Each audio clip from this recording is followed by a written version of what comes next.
안녕하세요. 오늘 AI 스마트 하우징 서비스 및 플랫폼 강의할 조윤경 교수입니다. 저는 공주대학교 부동산학과에서 겸임 교수를 맡고 있고요. 또 우리 AI 스마트 하우징 연구단에서 공동 연구기관인 아키큐 플러스의 대표를 맡고 있습니다. 그럼 오늘 본격적인 강의를 시작해 볼 텐데요. 먼저 목차를 보시면 저희 AI 스마트 하우징의 정의, 그다음에 AI 스마트 하우징 서비스 및 플랫폼이라는 게 뭔지, 사실 이 두 개가 이제 뭐 연결되는 얘기가 될 것 같고요. 그다음에 마지막 이제 AI 스마트 하우징 서비스 및 플랫폼의 시장 동향을 보고, 마지막으로 저희가 아직 개발 단계에 있는 개념이기 때문에 향후 발전 방향에 대해서 정리해 보는 것으로 강의를 구성하겠습니다. 그럼 먼저 AI 스마트 하우징의 정의가 무엇인지 살펴보겠습니다. 우리가 주거와 주택이라는 개념이 있는데요. 이제 주택은 가족의 안전을 위하여 외부로부터 방어나 휴식 공간로서의 역할을 뿐만 아니라 사회적 신분, 재산 가치, 인권 보장 등으로 인식이 됩니다. 그러니까 우리가 아닌 것 같지만 사실 집에 너 집 어디 살아? 뭐 집 몇 평이야? 이런 걸로 우리가 사실 이런 것도 판단을 하잖아요. 물론 이제 부정적인 요소는 돼요. 부정적인 건지 뭐 긍정적인 걸 수도 있죠. 하지만 어디에 사느냐에 따라서 어떤 집에 사느냐에 따라서 신분과 재산 가치, 그 사람의 가치관을 약간 엿볼 수가 있어요. 예를 들어서 단독주택에 사는 사람, 아파트에 사는 사람, 또 전원주택에 사는 사람, 도심에서 사는 사람, 약간의 그 사람의 삶의 가치, 이런 것들, 인식, 이런 거를 엿볼 수가 있잖아요. 그리고 또 인권의 보장의 수단으로서도 집이 필요하죠. 우리가 이제 의식주 중에 가장, 어, 의식주 중에 의식주를 다 갖춰야지 이제 어떤 적정한 인간으로서의 권리를 누리고 살 수 있는데, 사실 집도 그 중에 하나이기 때문에 인권 보장으로서 인식이 됩니다. 그래서 현대 복지 국가에서는 물론 이 의식주뿐만 아니라 직업, 교육, 보건 등의 요건도 충족돼야지 어느 정도 삶의 질이 갖춰진다 하는데, 소위 얘기해서 우리가 복지 정책의 대상이 될 만한 거, 뭐 이제 이런 거는 우리가 이제 뭐 예를 들어서 생계보조비 이런 걸로 나오고, 주는 주거복지 이렇게 나오잖아요. 그다음에 직업도 어떤 자활훈련, 재활훈련 같은 거 하고, 교육도 공교육을 실시하고 있잖아요. 건강보험 같은 보건 쪽에서도 하고 있고, 근데 그 중에 하나가 집이다. 이렇게 인식을 하면 될 것 같아요. 그러면 주택이라는 건 뭐냐? 아니, 주거라는 건 무엇이냐? 주택이랑 조금 개념이 달라요. 주거라는 거는 인간이 생활하는 소프트웨어적인 거를 영위하는 장소로서, 하드웨어적인 것으로서의 주택을 인식하는 개념이 주거입니다. 그러니까 주택보다는 조금 더 확장된 개념이 주거라고 보시면 될 것 같아요. 그래서 인간이 주거 생활을 안전하고 쾌적하고 편리하게 생활하기 위해서는 주택이라는 어떤 하드웨어적인 물리적인 공간에 어떤 생활 서비스 같은 것이 포함되어 있으면서, 소프트웨어적인 거, 그 사람 자체를 고려하는 거, 이 모든 것이 삼박자가 맞아 들어가는 것이 주거다, 이렇게 보시면 될 것 같아요. 근데 결국 우리가 옛날 과거에는 주택을 원하는 만큼 가질 수 있다면, 그러니까 사람들이 100명이면 집이 사람들이 한 채씩 필요하다, 그랬으면 뭐 100채가 있으면 삶의 질 보장된다, 이렇게 볼 수 있지만, 주택을 주거라는 개념으로 가져오게 되면은 어떤 인간이 주거 생활을 이렇게 해야 되니까 사는 사람도 고려해야 되고, 거기서 이루어지는 서비스도 고려해야 되고, 그 다음에 역시 주택이라는 물리적인 것도 고려해야 되고, 그러니까 이게 뭔가 이제 좀 더 양적인 개념에서 질적인 개념이 포함되는 것이 주거이다, 이렇게 보시면 될 것 같아요. 그러면 우리는 주거는 삶의 질을 나타내는 가장 중요한 지표 중에 하나가 될 수밖에 없겠죠. 그러면 우리 이 하우징에서 사실 이제 AI 스마트 하우징이잖아요. 주거 서비스인데, 그럼 이 주거 서비스의 개념과 범위는 무엇이냐? 이제 가구라는, 그러니까 이제 우리가 주거 서비스를 소비하는 단위는 보통 개인이라고 보지 않고 이제 가구라고 봅니다. 가구라고 보는데, 가구라는 소비자에게 주택으로 대표되는 정주 공간으로서 물리적인 것도 물론 하고, 그 다음에 거주라는 목적의 서비스를 제공하는 거다. 그럼 이 주거라는 거에는 주택이라는 하드웨어적인 것과 인간이 생활을 하는 어떤 이제 인간이라는 휴먼웨어와 이게 겹쳐져서 생활이라는 소프트웨어가 종합적으로 이 세 개가 하나도 아니고 세 개가 다 함께 이제 제공되는 게 주거인데, 그럼 이 주거에서 제공되는 서비스라는 건 뭐냐? 이제 물리적인 서비스, 경제적, 생활적 서비스로 구분을 할 수가 있는데, 물리적인 서비스는 주택 계획, 건설 공급, 유지 관리, 리모델링, 개량. 우리가 흔히 건축이나 건설 파트나 뭐 부동산 개발을 한다 했을 때 우리가 많이 떠올리는 그런 단어들이에요. 이런 통상적인 양적인 확대, 공급 이런 것을 논할 때는 물리적 서비스가 될 것이고, 그 다음에 우리가 이제 주택을 누구나 구매하거나 임대하기 위해서 일정 부분의 금융 서비스를 받을 수도 있고, 또 개발을 한다 해도 일단 일정 부분의 뭐 PF 대출이라든가 이런 금융 서비스를 받게 되잖아요. 그래서 경제적 서비스도 있을 것이고, 그다음에 우리가 이 생활이라는 걸 갖춰야 되니까 각종 생활 서비스가 있어요. 근데 우리가 상대적으로 이런 물리적 서비스나 경제적 서비스는 많이 들어봤고, 또 많이 우리가 이제 그 써봤을 수도 있어요. 좀 연세가 있으신 경우에는 써보기도 했죠. 그렇지만 우리가 그러면은 생활 서비스라는 건 뭐야? 이거는 들어보면 알겠는데 내가 써봤는지 생각해 보면 또 다른 이제 문제가 될 수 있죠. 그래서 생활 서비스라는 거는 개인 생활 및 공동체 활동을 지원하는 서비스와 그를 위한 교육 등에 해당된다. 그래서 우리가 이제 관심사는 사실은 이런 것들 사실 많이 우리가 접해봤고 아는 건데, 그럼 우리가 이 생활 서비스는 무엇인가?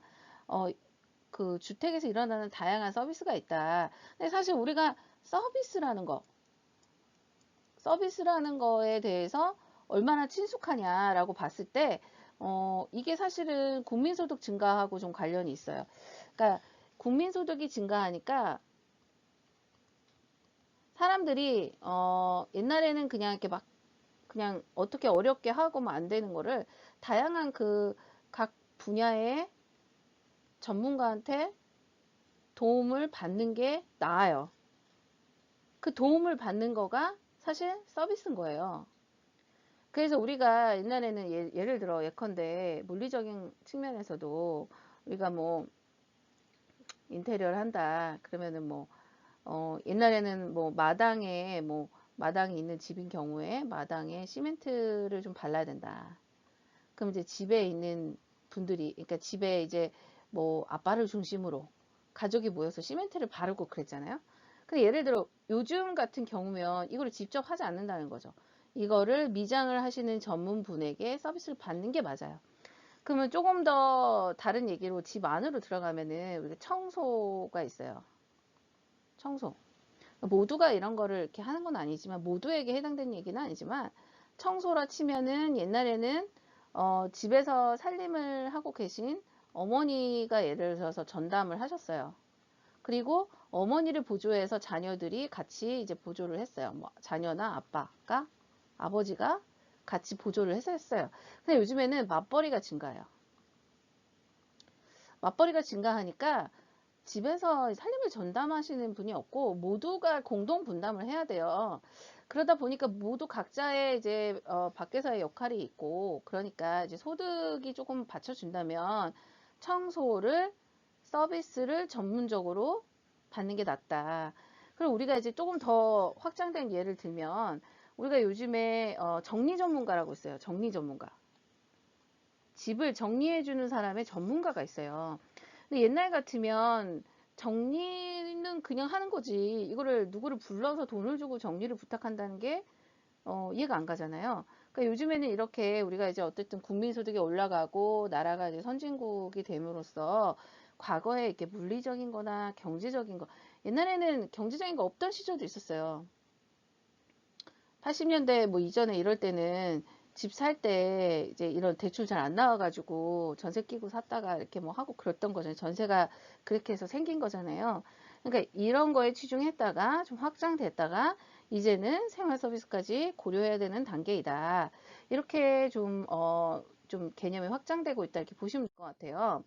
그러면 우리가 AI 스마트 하우징 서비스 중에서 하우징 서비스는 일단 봤어요. 근데 이제 우리가 궁금한 게 이제 AI가 있잖아요. 그럼 AI가 뭘까? AI는 일단은 이제 아티피셜 인텔리전트이고 우리나라 말로 하면은 인공지능이죠. AI는 우리가 AI를 가장 잘 아는 AI, 우리가 흔히 친숙한 AI가 뭐가 있죠? 뭐 요즘 로지 이런 얘기도 있는데 AI를 우리나라 국민들이 깜짝 놀라게 된 거는 알파고 때문이잖아요.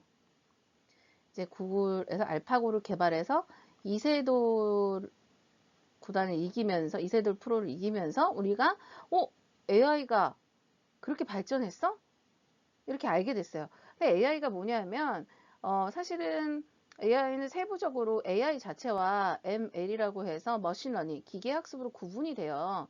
그렇지만 현재 이 학술계나 이제 시장에서는 사실 구분 없이 사실 궁극적인 AI는 아직 그 기술적으로 실현되지 못했고 머신러닝을 통상 우리가 AI로 섞어서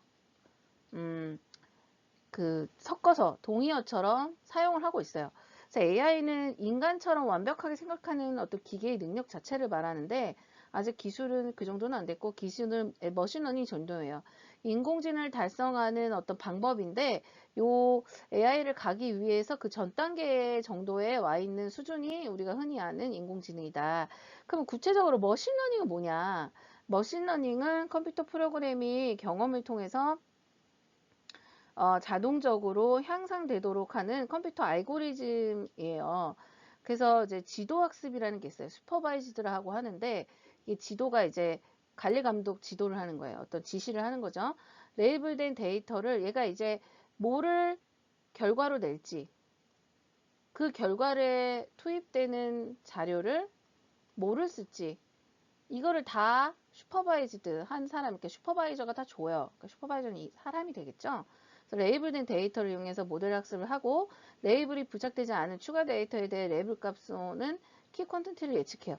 자료를 주고 여기서 자료를 더 확장을 할 수 있어요. 근데 이제 지금 현재에는 이 지도학습 단계에 거의 있는 거를 지금 AI라고 통상 얘기를 해요. 그럼 이제 비지도학습이 있는데 어떤 결과를 줄 때 결과에 필요한 자료에 레이블을 주지 않아요. 데이터 레이블이 지정되어 있지 않은 상황에서 스스로 학습을 해가지고 유출을 하는 거고 강화학습이라는 거는 보상 극대화나 위험을 최소화하는 행동을 취하기 위해서 환경으로부터 지속적으로 얘가 이제 한 번 이걸 학습한 게 아니라 자기가 이 주제를 주면 그 거리를 찾아서 자유롭게 학습을 해가지고 또 결론에 도달을 하는 거예요. 근데 우리가 알파고 이전에 사람들이 우리 그 일반 사람들이 제일 많이 한 AI가 누가 있냐면요. 스카이넷이 있어요. 스카이넷 들어보셨나요? 들어보신 분 안 보이지만 손 한번 들어보시겠어요? 예, 스카이넷은 터미네이터라는 영화에 나와요. 인간이 어떤 발전이나 지구의 영속 같은 어떤 최종 과업을 줬더니 얘가 이제 이 강화학습을 해가지고 그 결과 인간이 없어지는 게 낫다고 판단해요. 그래서 인간하고 전투가 일어나고 그런 과정에서 뭐 이렇게 돼요. 그럼 여기서 매트릭스에는 정확한 이 인공지능의 이름 나오지 않는데 매트릭스에서는 심지어는 인간을 기계를 위한 배터리로 써요. 뭐 과학자들에 따라서 굳이 인간처럼 뭐죠? 인풋 대비 아웃풋이 나쁜 존재를 배터리로 쓰는 게 맞나? 뭐 이런 얘기를 있긴 한데 그건 뭐 우리의 주제는 아니고 하여튼 이런 것들이 우리를 좀 공포감도 들게 하고 또 한편으로는 약간 어떤 큰 오해를 불러일으키냐면 현재 인공지능이 AI가 엄청나게 발전했다는 착각을 줘요.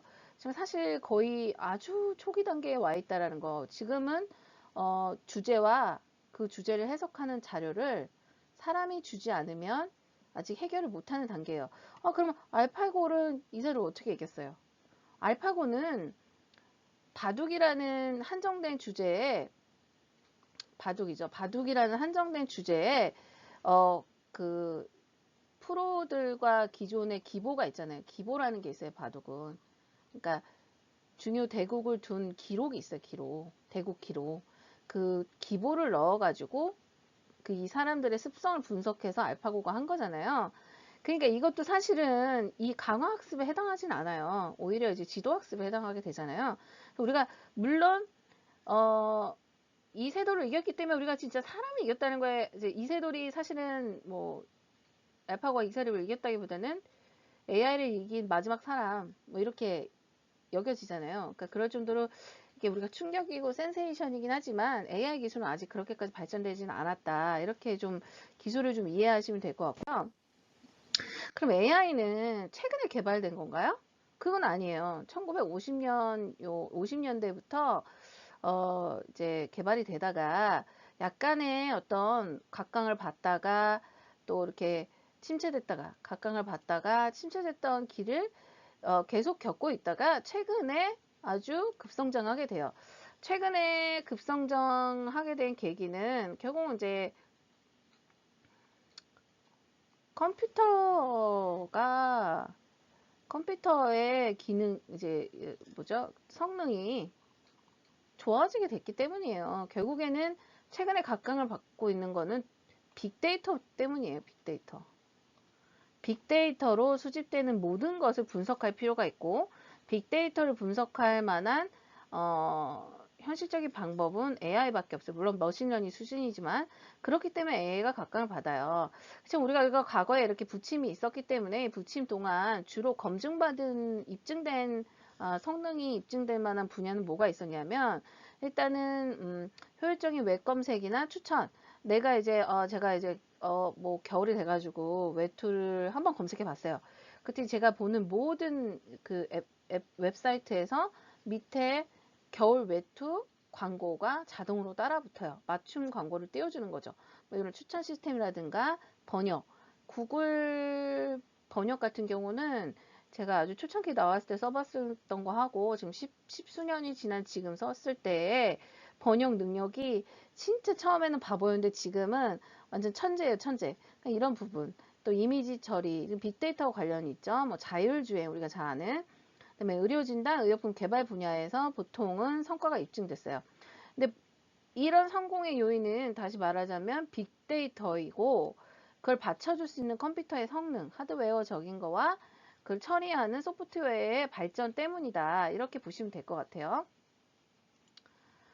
그러면 우리가 비슷한 개념으로 스마트 하우징이잖아요. 비슷한 개념을 좀 살펴볼 필요도 있는데 비슷한 개념으로 뭐가 있냐? 내가 스마트 시티는 많이 들어봤다. 스마트 시티죠. 이런 분도 계실 것 같아요. 그럼 스마트 시티는 뭐냐? 일단 첨단 정보통신을 이용해서 도시 생활 속에서 유발되는 교통 문제, 환경 문제, 주거 문제, 시설 비효율 등을 해결해. 그러니까 어떤 도시 문제를 해결하는 거죠. 도시 문제를 해결해서 어쨌든 도시를 똑똑하게 만들고 쾌적하게 해서 우리가 삶의 질을 높이자. 그것이 곧 국가 경쟁력으로도 이어진다. 근데 이 스마트 시티에서 지금 여기 이제 제가 그린 그림은 아니고 여기 이제 외국 학자가 논문에서 그린 그림인데 스마트 시티에는 스마트 리빙의 영역이 있잖아요. 스마트 피플이 있고요. 그리고 여기서도 해결해야 될 문제 중에 주거 문제가 있잖아요. 사실 요 부분이 우리 스마트 하우징 또는 다른 명칭으로 좀 다른 개념이지만 스마트 홈이 들어와 있다. 이렇게 관계를 인식하시면 될 것 같아요. 그러니까 스마트 시티의 한 부분이자 사적 영역으로의 확장되는 부분이 우리 스마트 하우징이라고 보시면 될 것 같아요. 이거는 이제 스마트 시티가 국가적으로 굉장히 활발하게 이제 어쨌든 지금 부산하고 세종시에서는 시범 도시를 하고 있고요.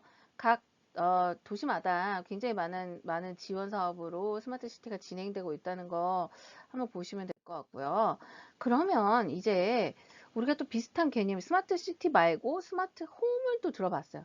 내가 스마트 홈은 많이 들어봤다. 근데 스마트 하우징은 뭐냐? 이렇게 생각하실 수 있잖아요.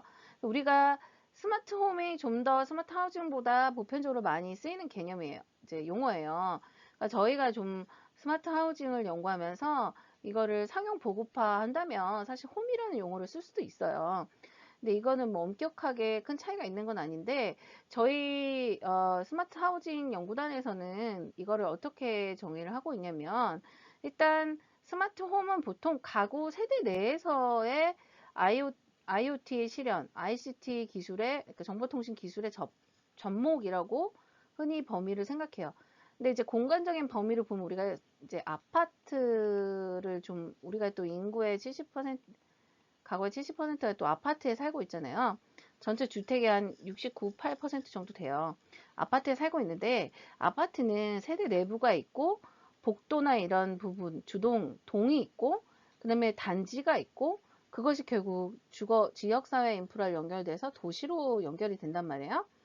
그러면 우리가 스마트홈은 사실 자기 세대 내부, 전용 공간에만 거의 해당되는 개념이라면 우리가 스마트 하우징은 여기 화살표가 조금 잘못된 것 같은데 여기부터 세대 내부부터 동을 거쳐서 주거 단지와 지역사회 저희가 통상 그레이존이라고 해요. 그러니까 어떤 이 완전 사적 영역은 여기잖아요. 세대 내부. 여기부터는 약간 공공은 아니지만 공동 사용 영역이잖아요. 여기까지. 그다음 도시로 가면 약간 공공의 영역으로 가잖아요. 이렇게 확장되는 물리적 개념 속에서 세대 내부에만 적용되는 스마트홈과 좀 공간적으로 좀 더 이렇게 범위가 넓은 개념을 잡기 위해서 차별성을 두기 위해서 우리가 스마트 하우징이라는 용어를 사용했다 이렇게 보시면 될 것 같아요. 그럼 이제 어떤 결론 부분에 해당할 수 있는데 AI 스마트 하우징이란 무엇인가? 결국 IoT, ICT 기술을 집에 접목하는 것인데 그 범위는 아까 말씀드렸다시피 아파트의 경우는 세대 내부에서 지역사회 인프라까지 확장되는 전 범위다. 근데 거기에 뭐를 하느냐? 이제 여러 국가별로 또 학자별로 또 기관별로 정의를 비슷하지만 조금씩 다르게 하고 있어요. 일단은 센서와 가정용 기기를 연결하는 첨단 네트워크, 가전기기, 그다음에 원격 모니터링 이것들을 액세스 또는 제어가 가능한 기능을 갖추고 거주자의 요구에 부응하는 서비스를 제공하는 주택 아니고 주거 공간, 주거 시설이라고 보고 있어요. 다시 리마인드 하면 우리 주거와 주택은 좀 구별이 되는 개념이었잖아요. 주택은 솔직히 그 물리적인 부분만을 얘기한다면 주거는 물리적인 것과 이제 소프트웨어적인 게 이제 포함이 되는데 대표적인 게 이제 사실은 이제 주택이라는 거에 사람이라는 것과 서비스라는 것이 붙는다. 이 주거가 포함되는 거다. 이렇게 보시면 될 것 같아요. 그러면 이제 어떤 스마트한 시설을 갖추고 스마트하게 주거 서비스가 제공되는 공간이죠. 그걸 위해서 스마트해지기 위해서 센서도 달고 어떤 가정용 스마트 기기도 달고 이 모든 것을 네트워크로 이제 그 온라인으로 만들기 위해 인터넷에 소위 쉽게 말해서 인터넷에 연결해 줄 수 있는 첨단 네트워크 시설을 갖추고 그다음에 뭐 우리가 스마트 가전 기기 같은 걸 우리가 이제 다음 시간에 소개하겠지만 그런 것들을 같이 설치해서 원격이라는 건 뭐죠? 내가 직접 버튼을 누르지 않아도 핸드폰이라든가 뭐 AI 스피커를 통해서 음성으로 모니터링하고 액세스도 하고 특히 우리가 좋아하는 제어가 가능하도록 하는 것을 스마트 하우징이라 정의할 수 있다. 그러면 주택을 구성하는 공간 환경 가전 또 다른 이제 저희가 국토부의 이제 정의는 어떻게 보냐면 이거는 이제 외국의 스마트홈 정의고요. 이제 우리나라에서는 주택을 구성하는 공간, 환경, 가전, 디바이스 등으로 구성된 스마트 하우스, 그러니까 스마트 주택과 이와 관련된 정보, 빅데이터 기반인 거죠. 스마트홈 기술, IoT 기술이라든가 AI 기술 등을 연계 활용해서 최적화된 공간과 환경 서비스를 제공하고 여기다 플러스 주거 서비스라는 것을 제공하는 완성된 주택, 사실은 주택보다는 주거 공간인 거죠. 이것이 우리가 생각하는 AI 스마트 하우징의 정의이다. 이렇게 보시면 될 것 같아요. 그렇다면 AI 스마트 하우징의 구현 기술은 뭐가 있느냐? 최근에 연구에서는 4가지를 포함한다 이렇게 보고 있어요. 스마트 미터나 센서나 모니터, 이건 다음 시간에 다시 얘기할 텐데, 또 오토매틱 컨트롤 시스템, 유저 인터페이스, 커뮤니케이션 네트워크나 이런 것들이 필요하다.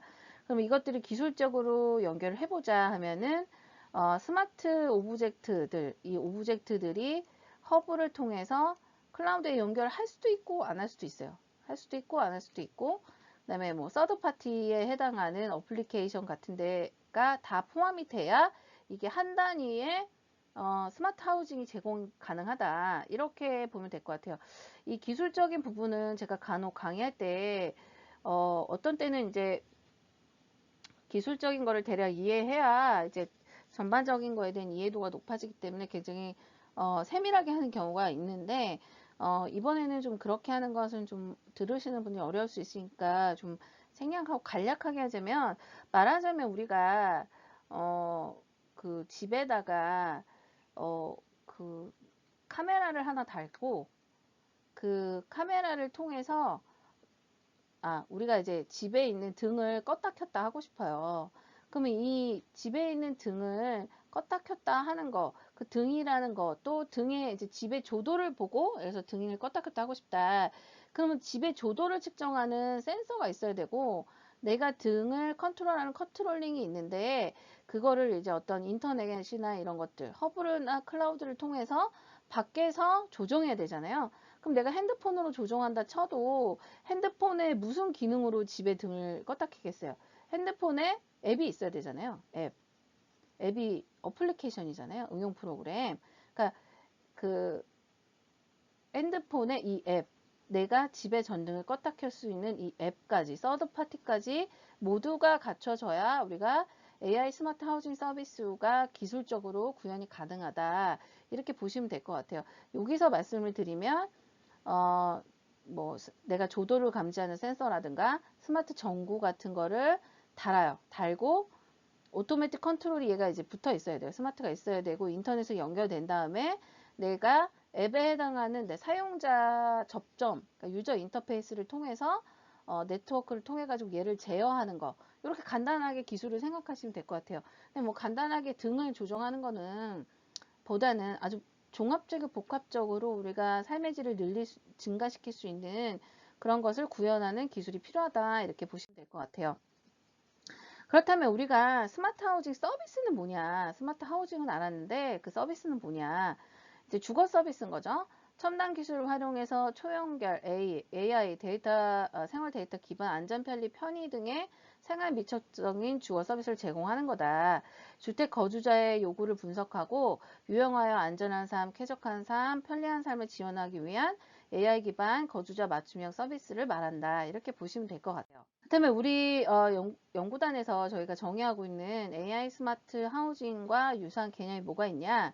그럼 보면은 우리가 이제 주거에서 주거 인프라까지 공간적으로 확장될 때 과거에는 홈 네트워크라든가 유비쿼터스가 스마트 하우징하고 유사한 개념으로 쓰였고, 이것을 보조하거나 대체하는 것으로서는 AI 스피커, 각종 주거 서비스 앱이나 웹, 그다음에 주거 서비스 플랫폼, 스마트 가전, IoT 기술, 스마트 시티 등이 있다. 이렇게 보고 있습니다. 네, 그럼 2교시 시작하겠습니다. 우리 2교시는 이제 AI 스마트 하우징 서비스 및 플랫폼에 대해서 보게 될 텐데요. 그러면 이제 우리가 AI 스마트 하우징 서비스로 인해서 어떤 것이 어떻게 변하는지 한번 살펴볼 필요가 있는데요. 이제 AI 스마트 하우징을 통해서 우리가 과거에는 일상의 건강관리 실패로 장수는 하는데 우스갯소리로 유병장수다. 또 1인 가구가 늘어나다 보니까 응급 상황 및 고독사에 대해서 사전 대응을 하지 못하고 뭐 하여튼 돌아가시고 나서 한참 있다가 발견하고 뭐 이런 일들이 있다. 또 화재 재난 상황에 대해서 늘 사후 대응이다. 불이 난 다음에 불이 이제 막 일파만파 번지고 그 끄는데 급급하다. 근데 우리가 이거를 좀 조기에 좀 해가지고 인명피해도 줄이고 화재도 좀 이렇게 심하지 않은 수준에서 막을 수 있으면 좋다. 이런 필요성이 되잖아요. 그다음에 CCTV 등을 이용해서 범죄에 사후 대응할 수 있다. 맞벌이 증가하고 있는데 과도한 가사노동 부담, 이거 부부싸움, 가정 불화의 원인이 되고 있잖아요. 우리가 기술이 이렇게 발달했는데 이런 거 좀 해결했으면 좋겠다라는 게 있잖아요. 또 미세먼지가 항상 심하기 때문에 미세먼지 종합관리. 그러니까 이런 니즈가 있어요. 우리는 전국 단위로 날씨가 나오잖아요. 근데 미세먼지도 오늘은 미세먼지가 나쁩니다. 오늘은 어제보다 좋습니다. 이렇게 나오는데 전국 단위의 내 집 앞에 미세먼지가 다 동일하냐 이거죠. 동일하지 않다라는 거 우리가 알고 있잖아요. 뭐 우연히 뭐 우리 집은 뭐 산 밑에 있고 또 숲이 우거져 있다. 그러면 우리 집은 미세먼지가 심하지 않을 수 있는데 뭐 예를 들어서 내가 속한 지역 전체적으로는 미세먼지가 나쁠 수도 있잖아요. 뭐 이런 것들이 있기 때문에 이제 종합관리도 있지만 세부적인 디테일한 정보를 알 수 없다. 또 택배로 인해서 어떤 불편함들이 있어요. 이거는 사실은 이제 젊은 여성분들이 상당히 크게 느낀다고 많이 이제 보고가 되고 있는데요.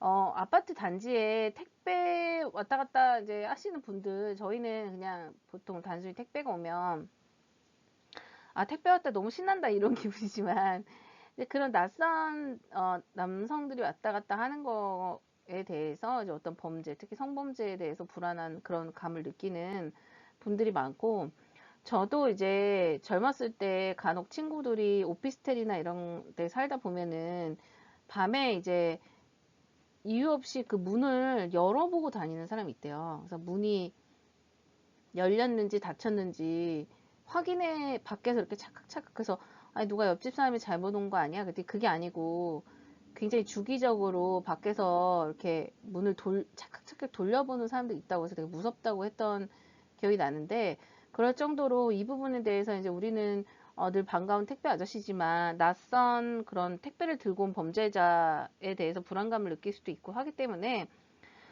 그런 것들의 문제, 또 에너지가 계속적으로 절감을 해야 되고 우리가 탄소도 절감을 해야 되잖아요. 그런 문제, 이런 것들이 우리가 아직은 해결을 이렇게 기술이 발달했는데 못하는 부분들이 있어요. 그다음에 우리가 로봇 기술을 개발하다 보니까 사람이 아닌 기술 중심의 AI나 로봇 기술이 계속 개발이 되고 또 과거 같은 경우는 고령자 헬스케어 중심 위주로 가고 있었고, 기존 집이나 가전 및 기기와 연동되지 않는 부분 있어요. 근데 요거는 이제 많이 해결이 됐는데, 또 국가적 고부가 가치 혁신 산업으로서 우리가 4차 산업 혁명에 해당하는 기술을 전략적으로 우리가 선점하고 성장시켜야 될 필요가 있어요. 이게 사실 우리가 농경 사회에서 산업 사회로 갔다가 이제 산업 사회가 이제 제조업 기반이잖아요. 제조업 기반에서 4차 산업이 이제 정보 기반이잖아요. 이게 더 완전히 어떤 그 웨이브를 뛰어넘는 어떤 일이 일어나고 있기 때문에 그런 차원에서 우리가 이제 전략적인 선점이 필요하고, 세계 국가들, 그러니까 외국의 선진국들도 굉장히 이 부분을 많이 개발하고 있어요. 그리고 이런 것들이 혁신 산업으로서 국가 경쟁력 확보가 되는 부분이 될 수도 있고, 새로운 인재 육성이나 신규 일자리 창출의 요소가 돼요. 우리가 산업사회 때 영국에서 러더나이트 운동이라는 게 일어나요. 산업사회가 뭔가요? 이제 그 기계로 공장을 돌리는 거잖아요. 공장을 돌리니까 기계가 우리 노동자의 일자리를 뺏는다. 그래서 이제 기계를 때려 부수고 이런 일이 있었는데, 우리가 과거에 수렵 채취를 하던 시절에서, 원신 돌 깎는 소리죠. 그래서 농경사회로 왔다가 이제 산업사회로 왔다가 지금 4차 산업혁명, 4차 산업인 거죠. 1, 2, 3, 4. 4차 산업혁명 관련 기술이 일어나고 있는 지금 현재가 여기에요. 여기 초기, 여기 단계인데, 여기 이제 4차 산업혁명이라는 요 웨이브의 초기 단계에 있는데, 우리가 그럼 사람이 이렇게 어떤 기술의 발전을 이용해서 사람의 삶의 질이 떨어지고 이런 발전이 사람을 공격했는가? 어떤 사안을 제대로 보기 위해서는 이 사안을 좀 큰 시각에서 극대화해보면 좀 자세히 알 수가 있는데, 우리가 사실은 수렵 채취 때는 제대로 먹지도 못하면서 몇 날 며칠을 한 끼를 위해서 수렵 채취를 했을 거예요. 농경사회는 이때보다는 조금 더 먹고 살았어요. 먹고 살았지만 우리 그 조선시대의 농민적 근면성 이런 거 아직도 얘기하잖아요. 새벽같이 일어나서 밤늦게까지 일하고, 그러니까 새벽같이 일어나서 밤 매고 노농사하고, 저녁부터는 해 떨어지면 집에서 뭐 했죠? 뭐 집 고고 가내수공업 해서 이렇게 해야 되는 시절이었잖아요. 그러니까 가장 인재의 가치가 아침 일찍 일어나서 성실하게, 근면성실하게 일하는 사람이 가장 우수한 인재의 어떤 시절인 거죠. 그러다가 산업사회로 가면서 우리가 9 to 5를 지키게 됐잖아요. 9 to 5인데 이제 점심시간 끼니까 이제 9시에 출근, 6시 퇴근. 근데 9시 출근, 6시 퇴근도 사실은 거의 못 지키고 있긴 하지만, 사실은 농경사회보다는 그래도 먹고 사는 걱정은 덜 하면서 노동의 시간은 줄어들었어요. 그럼 이때 수렵 채취에서 농경에서 산으로 가면서 남는 노동 시간에 사람은 뭘 했을까요? 이거는 이제 제 주장이 아니라 사회학자와 역사자들의 주장을 종합한 겁니다. 남는 노동 시간에 사람은 교육을 받았어요. 그래서 이 21세기가 전에 없이 사람의 우리 인류의 교육 시간이 가장 긴 시기입니다. 우리가 수렵 채취나 농경이나 산업사회를 거쳐오면서 가장 교육을 길게 받아요.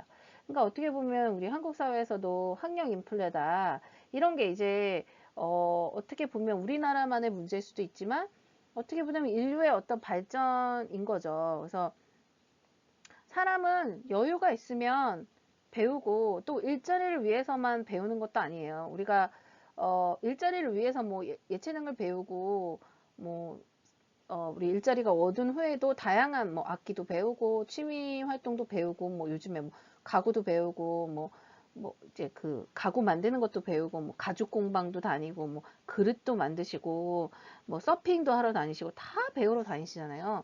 그러니까 어떻게 보면 이런 우리가 노동을 하는 시간이 줄어듦으로써 교육의 시간은 증가하고, 결과적으로 우리의 삶의 질은 증가했어요. 그럼 누구의 일자리가 뺏기냐? 그러니까 시대의 흐름에 잘 올라타지 못한 분들의 단기적 일자리는 없어지죠. 예를 들어서 수렵 채취 시절에 나가서 사냥을 엄청 잘하는 사람의 인력이 엄청 많이 필요했지만, 농경 사회로 가면서 사냥꾼의 수는 그렇게까지 많이 필요하지 않게 돼서 사냥꾼의 대부분의 사냥을 잘하는 우수한 인재의 일자리는 없어졌을 것이고, 농경에서 산업 사회로 가면서 제가 농사 잘 짓는 우수한 인재의 일자리는 없어졌잖아요. 예를 들어 중국 같은 경우는 이 과정이 지금 일어난 지 얼마 안 됐으니까 농민공이라는 게 있잖아요. 농민인데 도시의 상경에서 그냥 노동자로 사회 하층민, 그러니까 도시 하층민으로 사는 경우가 있잖아요. 이렇게 농민들의 일자리가 사실상 산업화로 뺏겼어요. 그리고 산업화에서 4차 산업혁명을 가면서 다시 제조업, 공장의 일자리는 상당히 줄어들겠죠. 뭐 로봇이나 어떤 기술들이 대체를 많이 하겠지만, 그거는 그 특정 직업의 대기고, 전체 인류가 어떤 절대적으로 먹고 사는데 타격을 받을 만큼 노동의 일자리, 우리 일자리 왜 중요해요? 먹고 살려고 필요하잖아요. 먹고 살 만한 것이 걱정과 고민이 올 것인가? 그건 좀 아니다라고 봐야 되는 거죠. 그러니까 우리가 이런 기술 긍정적으로 바라보면서 다시 돌아와서 우리가 AI 스마트 하우징이라는 걸로 투비 어떻게 우리가 삶을 좀 바꿀 수 있을까? 궁극적으로는 여러 가지 이슈가 있지만, 우리가 원하는 건 뭐예요? 삶의 질이 증가해요. 일하고 싶은 거 아니잖아요. 일자리 얘기하는 거 일하고 싶으셔서 하시는 얘기 아니잖아요. 우리가 일자리 얘기하는 거는 일을 통해서 노동을 통해서 받은 임금으로 나의 삶의 질을 유지하고자 하는 마음인 거지 궁극적으로 일자리를 얻기 위해서 사는 건 아니에요. 일자리는 우리의 삶의 질 때문에 필요해요. 그럼 우리가 이런 기술도 궁극적으로는 삶의 질을 향상시켜 줄 수 있어야 되잖아요.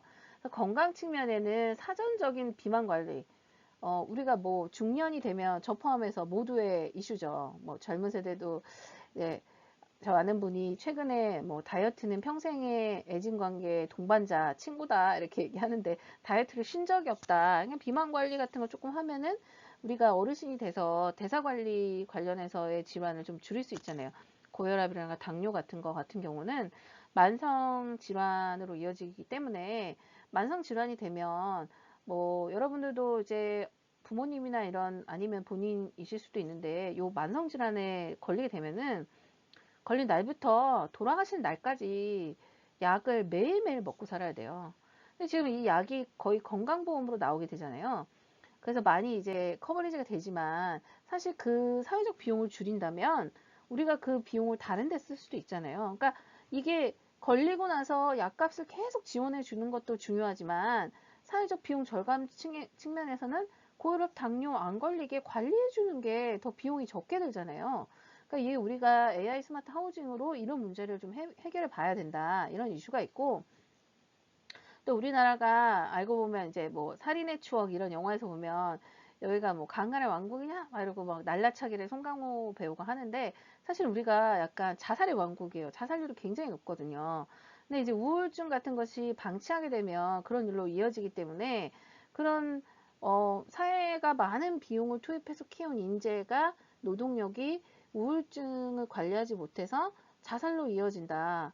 그러니까 여러 가지 또 사회적 비용이 증가해요. 모든 거를 비용으로 연결시키는 게 비인간적일 수도 있지만 우리가 어떤 국가 단위나 인류 전체 단위로 봤을 때는 이렇게 좀 보면 해석이 되거든요.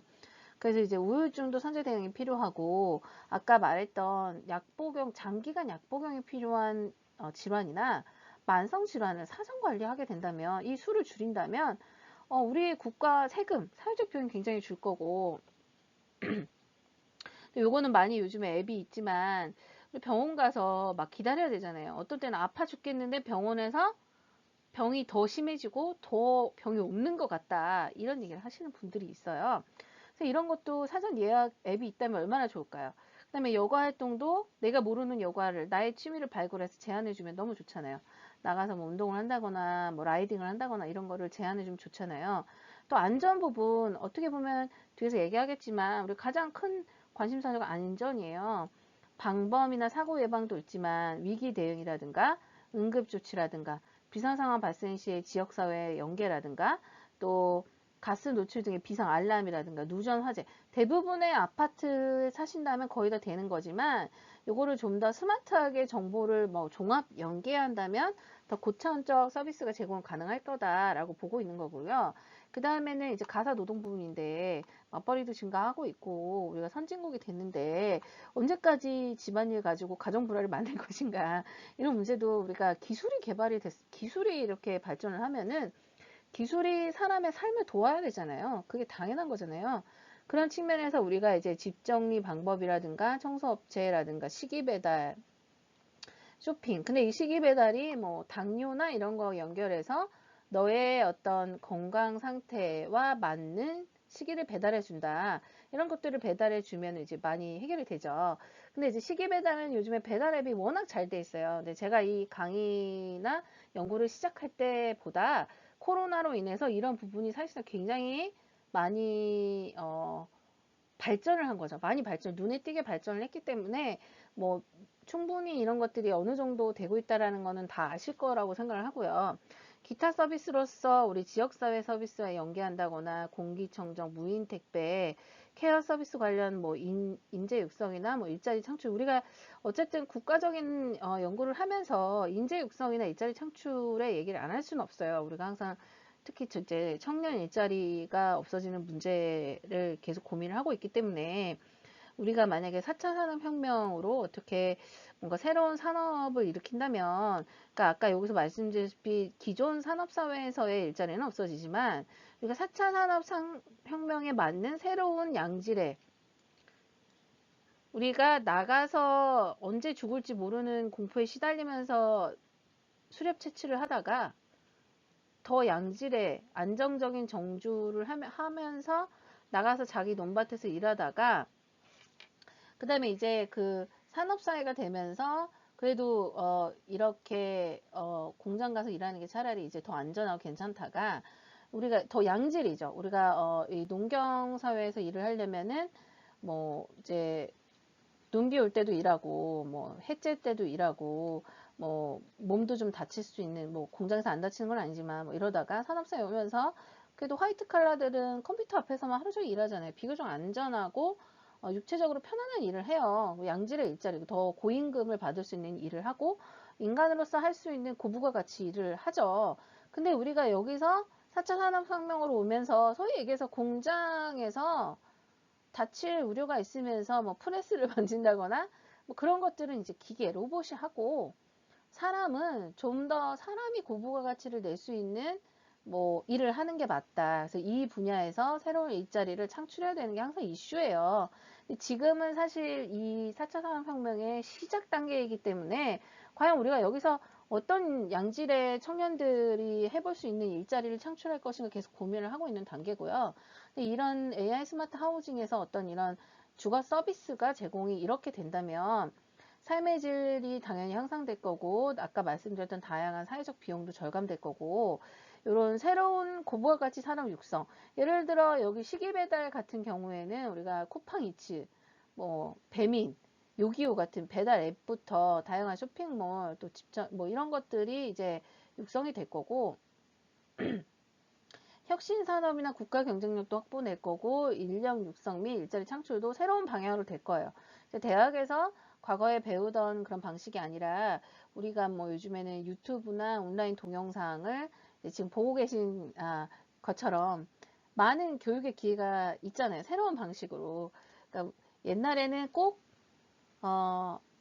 옛날에는 뭐 일부 특권층이 가정교사를 들여서 그 선생님으로부터 배웠다면 학교가 생겨서 학교에 가서 배우다가 이제는 개인이 원하는 엄청나게 많은 교육 자료가 뭐 유튜브, 인터넷, OTT에 떠 있어요. 그러니까 이렇게 다양한 어떤 교육의 기회, 인재 육성의 기회가 새롭게 열릴 거라는 거죠. 이런 것을 통해서 맞춤형으로. 그 다음 이런 것들의 세부적인 용도와 그럼 적용 분야가 무엇이 있느냐. 그럼 이제 다양한 생활 불편들을 뭐 아까 얘기했던 비만, 응급상황, 화재 재난, 뭐 주거내 범죄, 가사노동, 뭐 시간부재, 뭐 가사노동, 시간부재, 뭐 방법 자체를 모르는 거, 정리 같은 거 있죠. 뭐 미세먼지, 에너지 비효율, 뭐 저탄소, 택배 관련 뭐 범죄라든가 고동 및 그러니까 택배를 뭐 범죄에 연결시켜서 불쾌하신 분이 있을 수도 있지만 요게 이제 조사해 보면은 택배가 아파트 내 집 대문 앞까지 오는 거를 싫어하시는 분들이 상당해요. 그러니까 택배는 집 앞에 갖고 오지 말고 아파트 그 택배 보관 내지는 뭐 동의 어떤 특정 공간에 놓고 가라 이렇게 하는 분들이 상당해요. 그러니까 이런 것들도 항상 이제 사실은 사람들이 드러내고 말은 안 하지만 이런 우려가 있는 거잖아요. 이런 것들을 우리 AI 케어 서비스를 통해서 이런 서비스를 통해서 해결을 한다면 플러스 우리가 하는 다양한 사회혁신 활동이 일어난다면 우리가 이런 케어형 서비스를 이런 식으로 개발할 수가 있다. 아까 했던 거하고 이제 대충 연결이 되는데요. 한번 읽어보시면 될 것 같아요. 그렇다면 외국에서는 어떻게 보고 있느냐? 아까도 말씀드렸다시피 이런 AI 스마트 하우징이라는 건 사실 4차 산업혁명의 어떤 산업 이슈 중에 하나이기 때문에 우리나라만 개발을 하고 있는 건 아니에요. 굉장히 선진국 위주로 우리보다 또 먼저 다양한 이슈로 연구 개발을 하고 있고 많이 또 사회가 변해서 적용하는 뭐 우리나라가 사실은 스마트폰 보급률도 높고 인터넷망도 잘 깔려 있어서 정말 경쟁력이 있지만 정말 우리가 의외로 생각하는 나라들도 많이 신경 써요. 이 논문은 이제 네덜란드 분이 국제학술지에 발표한 논문에서 제가 발췌를 한 건데, 그럼 어떠한 서비스가 필요하느냐라고 조사를 한 거예요. 비즈니스 모델 측면에서. 이제 유럽 국가고 요 학회가 이제 에너지 관련 학회예요. 그러다 보니까 이제 보통 1위가 에너지로 나왔어요. 그리고 두 번째가 이제 가구 데이터와 상업적 활용인 거예요. 이제 스마트 하우징을 하게 되면 집 안에서 많은 데이터가 수집이 돼요. 근데 최근 뭐 카더라, 뭐 믿거나 말거나 그럴 수도 있다. 이런 이슈 중에 뭐가 있냐면 AI 스피커가 내가 동의하지 않은 부분의 음성 정보를 축적을 하고 있다는 뭐 이슈가 있기도 한데 뭐 그거는 지금 아무도 아는 사람이 없어요. 근데 이제 그런 거를 봤을 때 내 집에서 수집되는 우리 가족의 정보를 어디까지 사용하고 그것을 어디까지 상업적으로 활용할 수 있느냐. 만약에 이걸 상업적으로 활용한다 그러면 엄청난 상업적 파급 효과가 있어요. 단순히 광고 시장만 보더라도 내가 계속 집에서 뭔가를 불편해해요. 나는 내가 불편한지 인지를 못해요. 내가 불편해 하면서도 내가 그게 딱 불편하다고 생각을 못하고 있는데 얘가 센싱을 통해서 내가 특정 부분을 불편해하고 있는 거야. 제 집이 엉망진창인 거야. 내가 맨날 정리하고 청소하느라 너무너무 고생인데 얘가 센싱을 딱 해봤더니 조용경 교수는 집 정리할 줄을 몰라. 이렇게 판단을 한 거예요. 그럼 저한테 다양한 이제 어떤 것을 통해서 집정리 서비스를 계속 띄워주고 집정리 서비스가 어떤 일을 해주고 너를 어떻게 도와줄 건지 광고를 맞춤형으로 띄워줘요. 그럼 제가 어떻게 했어요? 당연히 집정리 서비스를 쓰겠죠. 가격만 맞으면 그냥 무조건 하겠죠. 이런 식으로 이런 가구 데이터를 어떤 식으로 상업용으로 쓰느냐. 또 나의 가구 데이터를 사실은 돈을 주고 팔 수도 있어요. 팔 수도 있죠. 데이터를 일반인들이 판다는 게 뭐 이상하실 수도 있는데 뭐 여담이지만 이런 거예요. 여러분들 공중파든 뭐 이제 케이블이든 시청률 조사를 하잖아요. 시청률 조사 어떻게 하시는지 아세요? 여러분 시청률 조사를 흔히 시청률을 착각하시는 분들은 뭐 전자적인 신호가 방송사에 들어가서 시청률을 집계한다고 생각하시는 분이 있어요. 그렇게 우리가 과학기술이 아직은 하려면 하겠지만 뭐 굉장히 이런 고비용의 이런 거를 막 할 정도로 우리가 아직 발전되진 않았어요. 이건 일단 아니에요. 그 두 번째는 누군가에게 전화해서 물어보고 있다고 생각하시는 분 있어요. 이거 가장 어떤 보편 타당하긴 하지만 여러분들 그러면은 살면서 약 살아오신 인생만큼 TV를 보고 계실 텐데 시청률 조사 전화 받아보신 적 있나요? 없잖아요. 이거는 근데 이게 방법이 아니고 사실은 시청률 조사 표본이 있고 표본에 맞는 가구가 선정되면 그 가구에 월간 얼마를 주고 이제 돈을 주고요. 어떤 그 셋톱 같은 걸 달아요. 어떤 보조 기계를 달아서 그 가구에서 이제 TV를 채널을 볼 때마다 이제 이 가구의 아빠가 예를 들어서 50살, 엄마가 50살, 48살, 딸이 뭐 18살. 이게 맞나요? 아들이 뭐 대충 12살. 그러면은 아빠가 특정 프로를 이걸 선택해서 보게 해서 이 기록이 남게 해요. 그래서 50대 남자가 요즘 골프 프로를 열심히 본다. 시청률 특정 뭐 TV조선의 어디가 뭐 10% 나왔는데 그중에 50대 남자가 얼마다. 이렇게 지금 하고 있는 게 시청률이거든요. 그러니까 우리 가구 데이터를 이게 상업적인 활용이라는 게 없을 것 같지만 이런 경우에 자기들의 시청하고 있는 가구 데이터를 이제 이 가구한테는 돈을 줘요. 이제 조사 업체가 돈을 받고 팔고 있는 거잖아요. 그러니까 이런 부분에 어떤 시장 확대가 클 거고, 그 다음에 시설 관리 및 서비스 통합인 거죠. 어떤 에너지 관리, 뭐 환경 보호 이런 측면인 거고요. 그 다음에 각종 엔터테인먼트 산업이 AI 스마트 하우징과 연결되면 파급이 될 거라는 거예요. 이제 이 넷플릭스나 에어비앤비라는 게 있어요. 에어비앤비가 일종의 숙박 사이트 같은 건데 내 집을 사용하지 않는 동안 여기 올려가지고 숙박으로 이용하게 해가지고 이제 어떤 금전적인 이득을 보고 여행객에게는 어떤 실제 사람이 그 나라의 사람이 사는 그런 문화를 향유할 수 있게 한다. 이런 취지의 사이트가 있어요. 이런 것들이 막 이런 서비스나 이런 플랫폼들이 개발이 된다면 이런 플랫폼, 디지털 플랫폼의 확장성이 AI 스마트 하우징하고 결합된다면 폭발적으로 일어날 거다. 이렇게 보고 있어요. 그 밖에 이제 중요한 걸로 건강이 항상 중요하죠. 헬스케어라든가 편의시설이라든가 또 수요응답형이라든가 뭐 이제 수요를 먼저 찾아서 그거에 맞춤형으로 뭘 해주는 거죠. 그 다음에 이제 보안과 안전, 그 다음에 경제적인 부분이라든가 에너지라든가 시간이라든가 이런 것을 절약해 주는 것들. 그래서 나머지는 한번 보시면 될 것 같아요. 그렇다면 우리가 이 이슈를 생각하지 않을 수가 없어요. 이제 코로나인데 우리가 코로나가 뭐 종식된다 하지만 우리가 코로나 이전의 삶으로 완벽하게 돌아가기는 어려울 수도 있고 우리가 이미 코로나로 인해서 많은 이제 기술의 진보를 맛봤고 그거로 인해서 우리가 이제 그전으로 돌아가기 힘든 너무 편한 그런 것도 있어요. 일례로 저 같은 경우는 회의를 할 때 꼭 오프라인으로 어느 특정 회의 장소에 특정 시간에 다 같이 모여서 회의를 했는데 몇 번 온라인 회의를 해보니까 과거에는 그렇게 이제 원격 회의 하라고 저는 옛날에 이제 공사에 다녔었는데 나라에서 원격 회의라고 하면 무슨 원격 회의야 원격으로 회의가 어떻게 돼 이렇게 했었는데 이제 코로나 시대로 회의를 원격으로 하다 보니까 원격 회의가 너무 질이 좋은 거예요.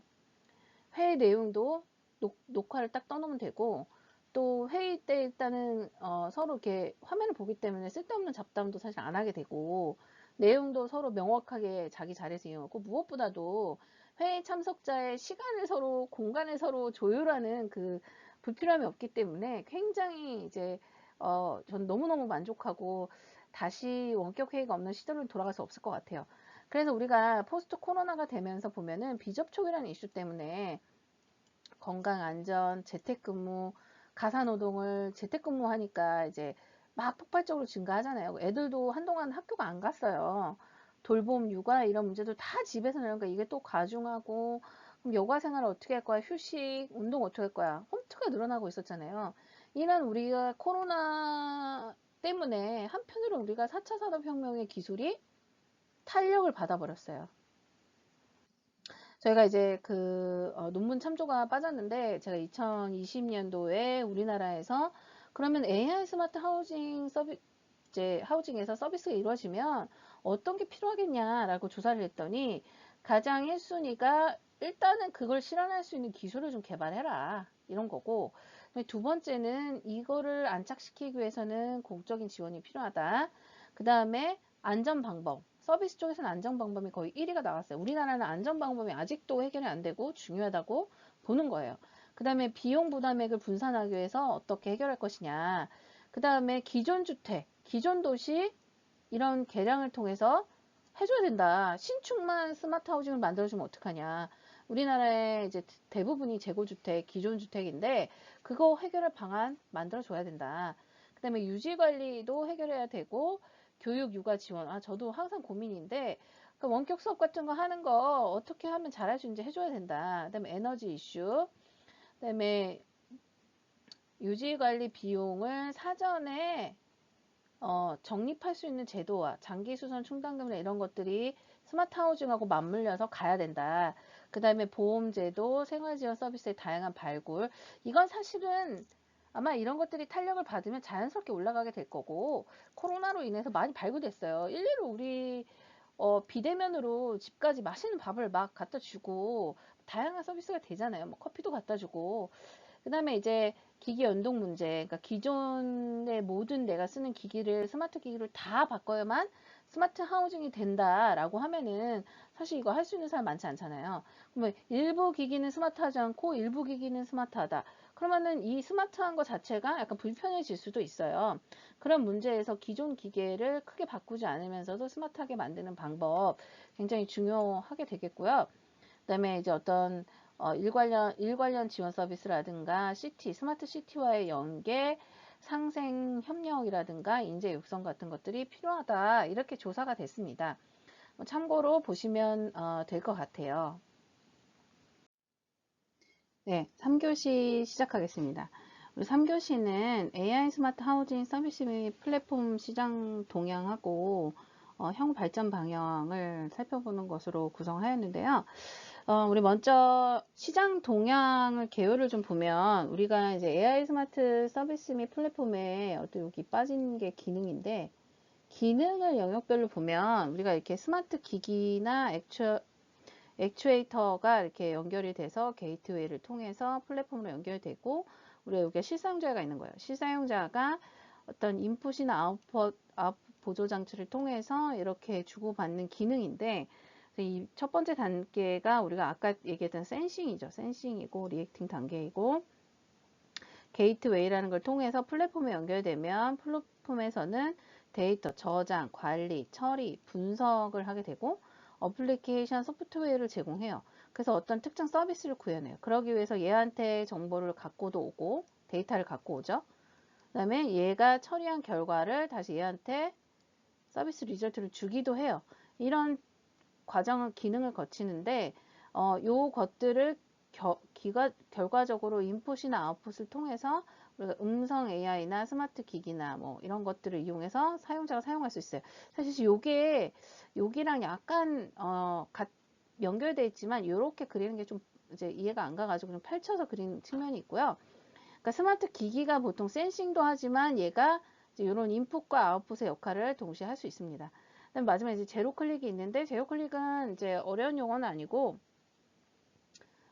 선제 반응이라는 의미인데, 사용자의 명령 없이 실행하는 거예요. 이거 많이 불편해 하시는 분들 많아가지고 많이 이제 상용화가 막 보편적으로 돼 있진 않지만, 아까 우리 1교시 말씀드렸던 것처럼 그 내가 한 번 광고 봤더니 관련 광고가 계속 나를 쫓아다니면서 보여지는 거, 그런 것들이 다 선제 반응이라고 보시면 돼요. 또는 내가 기침을 하니까 얘가 병원에 가시는 게 좋겠어요. 오늘 몇 월 며칠 몇 시에 어느 병원에 자주 가시는 어떤 병원으로 예약하겠습니다. 이렇게 알려줄 수 있죠. 이런 것들이라든가 어르신 같은 경우에는 자녀분과 통화한 지 뭐 일주일이 지났어요. 자녀분에게 전화 연결해 드릴까요? 그럼 전화 연결해 버리는 거. 뭐 이런 것들이 선제 반응이에요. 뭐 불편해 할 수도 있지만 궁극적으로 여기까지 가야겠죠. 근데 이런 기능적인 것을 베이스로 해가지고 우리가 이제 시장을 산업별로 좀 구분을 해봤더니, 일단 가구, 인테리어, 가전, 스마트 가전이죠. 그다음에 통신, 네트워크를 구현하기 때문에 통신이 필요하죠. 그다음에 플랫폼, 그다음에 일부 홈 네트워크가 여기 들어와 있어요. 그래서 봤더니 가구 인테리어 같은 경우는 인테리어 기기, 특히 블라인드나 스마트 전구 같은 거가 많이 이제 시장에 유통되고 있고요. 가전 같은 경우는 스마트 가전인데 스마트 TV, 스마트 냉장고, 뭐 스피커, 패드, 이제 이거는 그거죠. 그 태블릿 같은 거고, 또 요즘에는 뭐 삼성 큐커 이래가지고 스마트 오븐 이런 것도 있죠. 그다음에 음식 해주는 애들, 그러니까 반조리 식품이나 뭐 그런 것들을 갖다 주는 애들이 있고, 통신이 있어요. 통신은 이제 AI 스피커하고 결합해서 많이 공급되는 것들이 있고, 네트워크도 있어요. 그다음에 이제 플랫폼으로는 각종 서비스 플랫폼이나 앱 같은 것이 있고, 홈 네트워크라고 해서 우리 AI 스마트 하우징 서비스 플랫폼하고 가장 유사한 경쟁 산업인데, 건설사 및 통신사가 각각 홈 네트워크를 아파트 단지를 중심으로 제공하고 있습니다. 적으로 시장 동향을 보면, 먼저 우리하고 가장 가까운 통신사 홈 네트워크는 이제 누구라는 AI 스피커를 이용해서 SK 같은 경우에는 이렇게 단지 앱이 있고 서버가 있어서 단지 서버에 연결이 되고, 일반 소비자는 누구를 통해서 제어를 하고 뭐 정보나 이런 거를 월패드로 동시에 주는데, 주로 제어가 되는 거는 조명, 난방, 가스밸브, 엘리베이터 호출, 이거 엄청 필요하겠죠? 관리비 이제 어떤 를 좀 분석적으로 보여주는 거죠. 에너지 사용량도 그렇게 보여주고, 주차 위치 확인시켜 주는 것들을 제공하고 있어요. 근데 우리가 이거를 내 집에 이게 있어요. 손들어 보세요. 예. 여러분들 제 앞에 있지만 많이 손을 드시지 않으셨을 거예요. 굉장히 이제 상용화 보급되고 있진 않다. 아직은 우리가 갈 길이 멀다. 이렇게 보시면 될 것 같고요. 그 다음에 이제 연결되는 건데 SKT 같은 경우는 스마트홈 3.0 단지라고 해가지고 시범 단지 같은 걸 하고 있어요. 그래서 단지 전체를 이런 식으로 하는 건데 여기 보면 아까 말했던 조명, 가스 난방, 대기 전력, 환기 제어, 일가소동 위치하고 에너지도 하고 IoT 가전도 연결시키고 인공지능 음성 이제 AI 스피커죠. AI 스피커 연결시키고 그다음에 IoT 소품을 일부 깔고요. 그다음에 현관이라든가 단지 공용부 제어를 해요. 엘리베이터나 아까 말했던 무인 택배. 그다음에 입주민 소통 공간도 뭐 이런 것들을 다 하고요. 뭐 입주민들이 이제 그 장기 수선이라든가 뭔가 주민투표할 일들이 있잖아요. 주민투표도 같이 제어를 해주고 관리비 2억이나 뭐 통계도 돌려주고 있어요. 사실 되게 우리가 이거 진짜 내가 보지 못했던 팬시하고 막 너무 깜짝 놀랄 만한 서비스 스마트홈이다. 그런 느낌은 사실 솔직히 SK를 여기 SK 뭐 관계자분이 강의 듣지 않기를 희망하지만 SK가 얘기하면 그나마 SK가 가장 열심히 선도주자인데 우리가 느끼기에 막 센세이션에 이런 게 막 있진 않아요. 근데 막상 사용해 보면 편할 거예요. 그리고 우리가 이렇게 기초 단계라도 사용해 보다 보면 우리 하나하나가 이제 서비스를 필요로 한 사람이자 서비스 개발자가 돼서 다양한 스마트 하우징의 유형이나 스마트 하우징 서비스 플랫폼을 개발해내고 새로운 산업으로 할 수 있도록 뭐 스타트업도 만드실 수도 있고요. 뭐 그럴 수 있는 지금 상황입니다. 굉장히 한번 해볼 만한 우리 관심을 가져볼 만한 시장이죠. 그 다음에 이제 특이한 거는 이제 이게 그 대보정보통신하고 이게 건설사가 하나 연결되는데 이제 건설사 이름은 제가 지금 갑자기 기억이 안 나는데요. 이제 건설사하고 해가지고 바닥 충격을 센싱해서 밑에 집에 아니 이제 그 여기 센서가 있어서 바닥 충격음이 들리면 이 사람한테 바닥 충격음이 많이 되고 있다. 또 이거 관리사무소에 안내해주는 그런 그 층간소음 문제를 해결하는 서비스를 연결한 하우징이 있어요. AI 스마트 홈이 있는데 이거 굉장히 괜찮은 것 같아요. 이제 뭐 이거를 단순히 알려준다는 게 무슨 의미가 있냐라고 생각할 수도 있지만 정말 악의적인 사람이 아니라면 나도 모르게 소음이 나는 거를 모르고 그냥 밑에 집이 불편한 걸 모르고 밑에 집이 참다 올라오면 아니 무슨 소음이 났다고 하냐 이렇게 해서 분쟁이 날 수도 있잖아요. 이런 경우가 제가 볼 때는 악의적으로 소음을 내고 방치하는 경우보다 잘 몰라서 그런 경우도 많다고 생각을 해요. 그래서 되게 소극적 대처긴 하지만 그나마 우리가 굉장히 해결이 어려운 층간소음을 스마트 기술로 해결했다는 측면에서 우리가 참고해 볼 만한 그런 동향 상황이고요. 그다음에 기타 주거 편의 서비스를 제공하는 걸로는 화재 방범이 있는데 이제 이상 징후를 검출하는 거예요. 그러니까 사전 대응이 사실 중요한 거예요.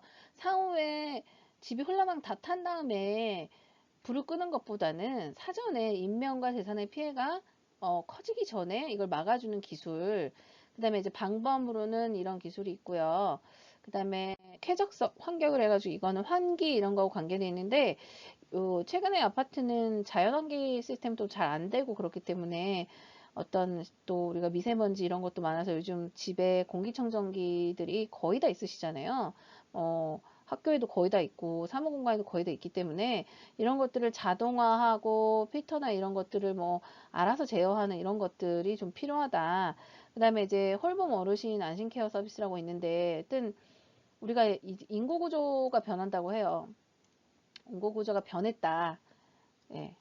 제가 이제 펜을 썼다 마우스를 썼다 하는데 원래는 글씨 훨씬 잘 썼는데 이것도 이제 새로운 기술에 적응해야 되는데 글씨가 예쁘게 엄청 신경 써야 예쁘게 써지거든요. 그래서 좀 이해를 부탁드리고 인구 구조가 변하고 있다. 이미 일부 변했죠. 이제 뭐 어떤 거냐면 여러분들 들으면 아실 건데 1인 가구가 증가했어요. 2인 가구도 증가했죠. 그럼 누가 줄었냐? 4인 이상 가구가 줄었죠. 옛날에는 어, 이 부부가 부모님을 모시고 두 분 아니라도 한 분이라도 모시고 살면서 자녀를 낳고 사는 이런 가정들이 그래도 많았어요. 요즘에 거의 볼 수가 없죠. 4인 이상 가구가 많이 줄었어요. 그 대신 뭐가 늘었냐? 1, 2인 가구. 그러니까 선진국이잖아요. 우리도 이제 그러니까 뭐 이제 성인이 되면 자녀들도 자연스럽게 가구를 분리해요. 세대 분할이라고 그러죠. 이렇게 해서 젊은 층 1인 가구도 증가했고 또 고령이 되다 보니까 혼자 건강하게 씩씩하게 혼자 사시는 어르신들도 굉장히 많잖아요. 근데 특히 이런 분들은 여러 가지 또 이런 1인 젊은 층도 문제 뭐 해줄 게 많지만 어르신들은 여러 가지 위험에 노출될 수 있기 때문에 뭐 센서 같은 거나 기술을 이용해서 어떤 위급 상황이나 건강 상태를 미리미리 사전에 해결해 주는 이런 서비스들이 시장에 있습니다. 근데 아직 이거 보면은 내가 해볼 만한, 내가 되게 매력을 느낄 만한 게 없다 이렇게 생각하실 수도 있는데 그만큼 우리가 이 시장을 개척할 여지가 많다, 기회가 많다, 나도 뭔가 해볼 수 있는 여지가 많다 이렇게 생각하시면 될 것 같아요. 그다음에 이제 스마트 가전인데 스마트 냉장고 있어요. 그래서 뭐 이런 가구의 유형이나 건강 상태에 따라서 다양한 메뉴를 제시해 주거나 이 안에 냉장고에 있는 식재료를 관리해 주면서 그 식재료로 실현 가능한 메뉴를 제공하는 이런 것들이 있는데 이것도 되게 약간 이렇게 보면 팬시할 것 같은데 막상 보면은 뭐 이런 거 매일 처음에 몇 번은 신기해서 할 것 같은데 안 할 것 같은데 이런 것도 좀 있어요. 그 역시 우리가 아직은 시장이 시작되는 개발 단계에 있고 아직은 우리가 엄청난 기회의 땅에 서 있다. 우리가 서부 개척 시대만 기회의 땅이 아니라 지금 4차 산업혁명이 시작되는 이 시점에서 AI 스마트 하우징이라는 것을 공부하고 계신 여러분들이 지금 기회의 땅에 서 있다. 이렇게 보시면 될 것 같아요. 아마 시간이 지나고 나면 제가 대단히 크게 부풀려서 이 상황을 얘기하지 않고 진짜 그때가 기회였지 이렇게 생각하시는 시절이 있을 거예요. 그다음에 AI 스마트 세탁기 같은 게 있어요. 근데 이거는 이제 뒤에 얘기했지만 우리가 그 개인정보 보호 같은 거에 있어서 얘 같은 경우는 이 세탁 패턴이나 사용자 정보를 밖으로 그러니까 인터넷에 연결을 하지 않아요. 이 안에서 자체로 데이터를 축적해서 AI가 이제 알고리즘을 분석해가지고 알고리즘을 분석을 해가지고 맞춤 세탁을 해주는 거거든요. 그러니까 이것도 막상 들어보고 자세히 보면은 뭐가 그걸 왜 그렇게 해? 이런 게 있지만 그 역시 우리 개척의 땅에 서 있다 이렇게 보시면 될 것 같아요. 그다음에 가정 간편식의 배달 이런 게 있는데 이것도 이제 지금 굳이 이 강의를 개발하던 시점보다 우리가 연구를 시작하던 시점보다 엄청 또 변했어요. 특히 이 부분이 아주 팬시하게 급격하게 변했는데 코로나 때문이죠. 우리가 배달 앱을 통해서 거의 다 뭐 비대면으로 엄청난 옛날에는 배달 음식 하면 거의 다 중국 음식이잖아요. 그 일부 뭐 족발 이런 건데 요즘엔 배달이 안 되는 게 없어요. 마카롱, 커피부터 햄버거부터 정말 맛집부터 떡볶이 뭐 안 되는 게 없잖아요. 뭐 진짜 타이 음식이부터 양꼬치까지 다 배달되는 시절이니까 이 그런 게 있는데 일단 이거는 가정 간편식이라고 하는 시장도 굉장히 확대될 거다. 요즘에 이제 요게 밀키트라는 말로 많이 써요. 밀키트. 근데 이게 약간 콜드체인이라는 유통 기술의 발전과 이 전체를 관리할 수 있는 기술의 발전이 동시에 이어지면서 밀키트의 시장이 엄청 커질 거라고 저희가 보고 커지고 있어요. 그래서 우리가 모르던 마켓컬리 이런 것들 있잖아요. 뭐 쿠팡 프레쉬인가? 이런 것들이 있어요. 과거에 이런 서비스, 이런 회사 없었잖아요. 이 회사도 돈을 엄청 많이 벌었고, 스타트업이고, 엄청난, 중견기업으로 성장을 했는데, 그러니까 지금 얼마나 우리가 기회의 땅에 있어요. 그리고 이 밀키트, 우리가 의, 시, 주, 이거 없이 못 사잖아요. 이거 없이 살 수 있으신 분 있어요? 자연인이 되면 자연인이 되시면 뭐 자유롭게 사실 수 있겠지만, 우리 이거는 꼭 하고 살아야 되잖아요.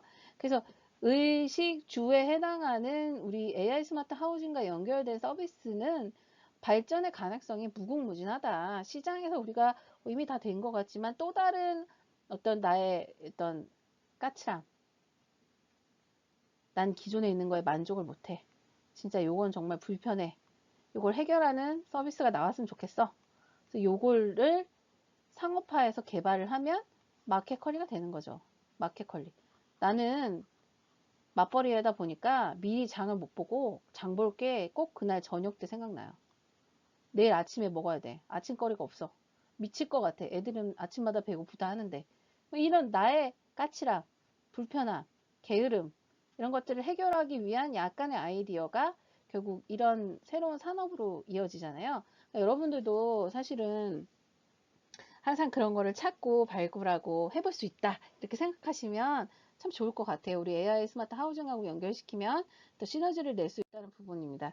각종 생활지원 서비스 앱이 있는데 저는 이제 이런 것도 해줘라고 하는 게 청소라는 게 옛날에는 이제 청소 그냥 하는 거잖아요. 근데 우리가 이렇게 청소가 앱으로 나와 있어요. 앱으로 되어 있고 청소라는 작업을 굉장히 이제 집 청소죠. 되게 논리적으로 로지컬하게 구성을 분할을 했어요. 세탁, 실내 창틀 먼지, 베란다. 근데 이거 창틀은 이것까지만 하고 뭐 이런 건 안 돼. 그럼 주방, 기름때 제거 이렇게 자세히 보시면 깜짝 놀라요. 아, 우리가 이런 데까지 청소를 하길 바라고 요구하고 어떤 부분은 안 돼. 안 되는 걸 남한테 시키면 안 되는 거잖아요. 그 다음에 뭐 이제 수전 및 거울 닦기 이런 것도 있어요. 뭐 이불 정리 뭐 이런 것도 있고 이거보다도 뭐 더 자세한 것도 있어요. 이렇게 우리가 어떤 청소라고 내가 흘려보내던 서비스도 엄마가 그냥 해주던 거라고 생각해도 그거를 이렇게 논리적으로 로지컬하게 풀고 그거를 어떤 코딩이라는 거를 통해서 앱으로 만들면 새로운 어떤 상업 모델이 되는 거예요. 그래서 요즘에 뭐 이런 것까지 되고 있다라는 거고 아직도 이 역시 개발할 분야가 많다. 그 다음에 이제 AI 스피커 분야가 있는데 SKT 누구가 있는데 이게 지금 되게 잘 되잖아요. 그래서 이제 고객과 대화 맥락을 이용해서 뭐 이렇게 하고 근데 사실 저도 구글 홈 같은 거를 지금 써보고 있는데 얘가 이제 AI인데 사실은 AI는 아닌 것 같고요. AI 인공지능까지는 아니고요. 어, 스마트 똑똑해. 스마트 한국말로 똑똑하다잖아요. 똑똑하냐? 똑똑하지. 똑똑하지도 않아요, 지금은. 이거 아니에요. 근데 신기해요. 그리고 일정 부분은 새롭고 편리해요. 그래서 뭐 얘가 뭐 광고하는 것처럼 엄청난 팬시하게 뭐를 해준다기보다는 우리가 이런 거를 써봄으로써 이런 새로운 기술을 접해봐서 새로운 것을 찾아볼 수 있고 고민해보고 연구해볼 수 있다. 이런 정도로 시장을 좀 이해하시면 될 것 같고요. 누굴 차별하면 안 되니까 KT도 기가진이 하고 있는데 기술 수준은 거의 다 비슷해요. 유튜브 같은 데를 보시면 기술 수준을 비교하는 그런 사이트가 있어요. 스피커끼리 서로 대화시키고 이런 거 있는데 약, 약간의 기술 수준이 차이 있지만 우리 일반 비기술자가 봤을 때는 사실 뭐 거기서 거기에요. 어떤 서비스를 탑재하냐가 더 중요하죠. 뭐 아마존의 알렉사도 있고 그다음에 구글 홈도 있고 뭐 저도 이거 큰 거 쓰고 있는데 뭐 그냥 뭘 물어보면 얘가 이걸 막 얘가 뭐를 이렇게 정보를 조합해서 답을 해주는 게 아니고 물어보면 예를 들면 네이버 검색 사이트라든가 위키피디아 같은 데 가서 그 단어의 정의를 찾아서 그냥 알려줘요. 그러니까 내가 그냥 스마트폰으로 검색하거나 스마트폰에다가 검색에 스마트폰의 검색창에 마이크가 다 있어요. 마이크를 누르고 물어보는 게 빠를 수도 있어요. 근데 아직은 이제 많이 개발 단계인데 우리가 결국에는 AI 스마트 하우징을 우리가 원하는 방향을 궁극적으로 개발하고 발전을 시키다 보면은 어떤 서비스를 할 때 내가 하나하나 버튼을 누르고 스마트폰을 이렇게 하는 것보다 누구야 불 좀 꺼줘. 누구야 불 좀 약간 조명 좀 50%만 낮춰줘. 누구야 블라인드 올려줘. 지금 이건 돼요. 여기까진 돼요. 헤이 구글 블라인드 올려줘. 블라인드 내려줘. 블라인드 반만 내려줘. 다 됩니다. 그러니까 이거는 좀 아직은 발전하고 연구해야 될 분야가 많지만 우리가 그래도 알고는 있어야 된다는 거예요. 그 다음에 삼성 같은 경우에는 이런 스피커하고 전체를 연결하는 네트워크를 제공하고 있고요. 여기서 제가 정리는 못했지만 이케아 같은 가구 회사에서 뒤에 나올 얘기지만 그런 것들을 하고 있는 경우도 있어요. 향후 발전 방향을 보면은 우리가 이제 기존 서비스와 어떻게 설비나 기기와 스마트를 어떻게 연동할 것이냐. 이게 사실은 비용과 어 뭐랄까요? 보편적 사용이라고 할까요? 저변 확대라고 할까요? 글씨가 엉망인데요. 제가 좀 꼼꼼히 잘 써보고 확대하고 관련이 있어요. 우리가 이제 모든 지금 예를 들어서 스마트 가전 같은 경우는 굉장히 고가예요. 그러니까 모든 이제 우리가 스마트 하우징을 실현하기 위해서 고가의 가전과 설비 기기를 다 깔아야 된다 그러면 이걸 보편적으로 사용할 수 있을까요? 고소득층에다가 IT 프렌들리한 층만 사용할 수가 있겠죠. 우리가 결과적으로 이런 산업을 발전시키고 우리가 나아갈 방향이 이거라고 한다면 보편적으로 사용할 수 있어야 되고 저변도 확대돼야 돼요. 그렇다고 하면은 고비용보다는 비용이 낮아져야 되잖아요. 그럼 기기 하나하나의 가격을 낮추는 데에는 사실은 한계가 있어요. 뭐 삼성이나 LG 보고 스마트 가전 싸게 팔려고 하는데 한계가 있잖아요. 그렇기 때문에 기존에 쓰던 비스마트 기기와 이것들이 어떻게 연동될 것이냐를 개발을 해야 되고 이런 게 사실 많이 진행이 됐어요. 그래서 뭐 이제 기기 자체를 이제 하는 것보다는 스마트 플러그 같은 거 있어요. 우리가 단순히 어떤 TV를 끄는 거에 대한 스마트 니즈가 있다면, 스마트 제어 니즈가 있다면, 스마트 TV를 살 필요 없이 스마트 플러그에 일반 TV를 꽂아서 얘를 제어를 하면 끄고 켜는 거는 해줘요. 근데 이거 TV 자체를 뭐 디테일한 조절을 한다, 채널을 바꾼다, 어쩌고 저쩌고 한다면 이걸로 안 되겠죠. 그러니까 이런 부분이 있고, 근데 또 이제 뭐 요즘 AI 스피커하고 연동해서 스피커가 이렇게 제어해 주도록 하는 다양한 것들이 있고, 어쨌든 모든 것을 고가의 장비로 깔지 않고도 이거를 스마트 하우징을 실현할 수 있는 것들이 저희가 계속 과제일 수밖에 없고, 그 다음에 우리나라에서 최근에 데이터 3법이라고 발표가 있는데 개인정보 수집 및 보안, 개인정보 보안이 굉장히 중요한 이슈가 되잖아요. 근데 이게 지나치게 규제를 하면 사실 이런 모든 스마트한 것을 구현하는 것의 기반은 빅데이터예요. 빅데이터를 AI로 분석해서 나도 모르는 정보를 가지고 나에게 향상된 삶의 질을 줄 수 있는 서비스를 제공하는 것이 결국 스마트 하우징인데 빅데이터라는 것은 누군가의 개인정보입니다. 누군가의 개인정보예요. 그럼 나의 개인정보를 내가 양질의 서비스를 위해서 어디까지 제공할 수 있는가? 나는 싫다. 나는 싫다면 그럼 안 줄 수도 있는가? 이거에 대해서 우리가 고민이 필요해요. 근데 지나치게 규제를 하면 여기 빅데이터가 들어오는 게 없잖아요. 그러면 이거 불가능해요. 스마트 시티도 안 돼요. 근데 우리가 어차피 스마트 하우징이나 시티는 국가적으로나 세계적으로 트렌드고 4차 산업혁명의 기반 이제 그 한 분야이기 때문에 발전시키고 육성하고 가져갈 수밖에 없고 우리도 여기 이제 적응을 해야 될 수도 있어요. 그랬을 때 과연 나의 정보는 어디까지 내가 제공할 수 있는지 내 스스로 결정을 할 수 있고 또 줄 수 있는 결정도 해야 돼요. 그거는 어느 정도의 어떤 대가를 내가 받을 수 있는지도 우리가 좀 생각을 윤리적인 부분도 포함해서 또 개인적인 것도 포함해서 다양성 이런 것도 포함해서 다 고민을 해봐야 되고 규제도 해야 되죠. 내가 주기 싫다면 절대 안 나가야 되는데 우리가 지금 되게 개인정보에 대해서 회의적인 게 지금 저도 시시때때로 뭐 주식 정보 알려준다, 뭐 휴대폰을 바꿔준다, 뭐 보이스피싱까지 와요. 근데 보이스피싱이 제 생년월일과 이름을 정확히 알고 와요. 개인정보가 어느 정도 다 나갔다고 봐야 되잖아요. 그러니까 이 보안이 어떻게 이루어질 것인가, 뭐 블록체인 기술이나 이런 거하고 연결이 돼 있고 저희 연구단에서도 연구를 하고 있는데 이런 부분까지 우리가 계속적인 과제가 될 수밖에 없고 그 다음에 우리 여러분들이 강의를 듣는 여러분들이 해주셔야 될 것들은 다양한 서비스의 개발이에요. 나의 까칠함, 남들은 다 좋다는데 나는 불만족하는 그 하나를 찾아서 기술로서 해결해서 좀 더 우리 삶을 나아지게 하는 것, 이 서비스를 개발하는 것들도 꾸준히 우리 과제일 것이고, 그 다음에 기술의 현황 파악과 기술 구현 한계, 이런 것들이 사실 가능하려면 기술적인 이해도도 어느 정도 따라와야 합니다. 그래서 저희가 이제 제가 이 강의에서도 기술적인 부분을 깊게는 아니지만 조금씩 얘기는 했어요. 기술적으로 어디까지 와 있고 한계는 있다. 뭐 그래서 우리가 자율주행 자동차라고 하면 자율주행 자동차가 손을 완전히 떼고 갈 수 있는 정도다. 그건 아니다. 그게 자율주행 5단계라면 지금 한 3단계 와 있다.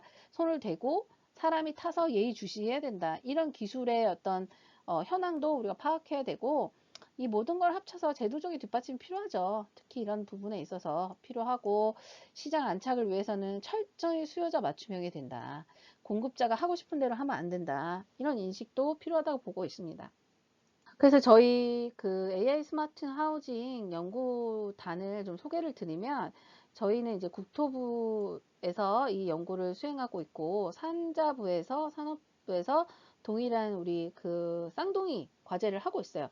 이쪽은 주로 이런 기기나 로봇 개발 쪽에 이제 포커스가 맞춰져 있고, 저희는 서비스와 플랫폼을 개발하는 것에 포커스가 맞춰져 있습니다.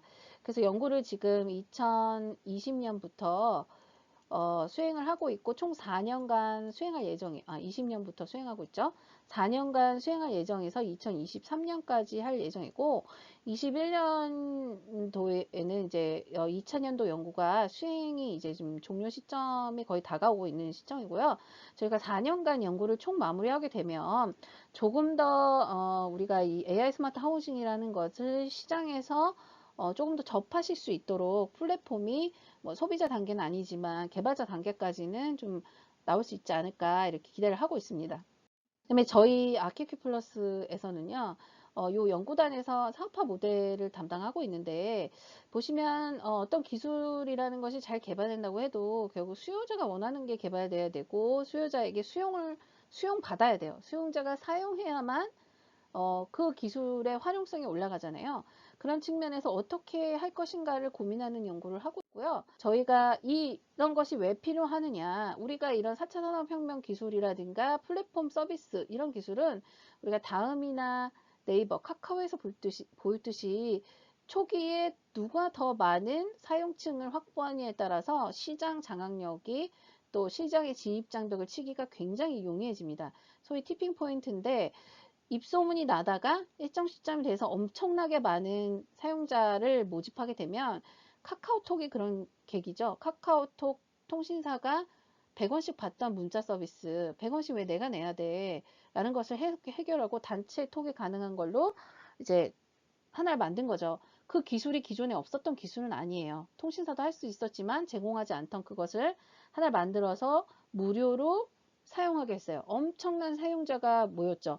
그 티핑 포인트 달성으로 인해서 지금은 카카오가 손을 대는 족족 모든 사업이 성공합니다. 핀테크, 카카오뱅크, 뭐 카카오 뭐 택시, 카카오 뭐 다 되잖아요.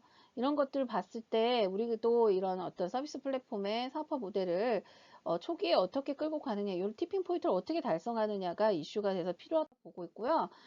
이런 것들은 개발 방법인데 그냥 지나가도록 하겠고요.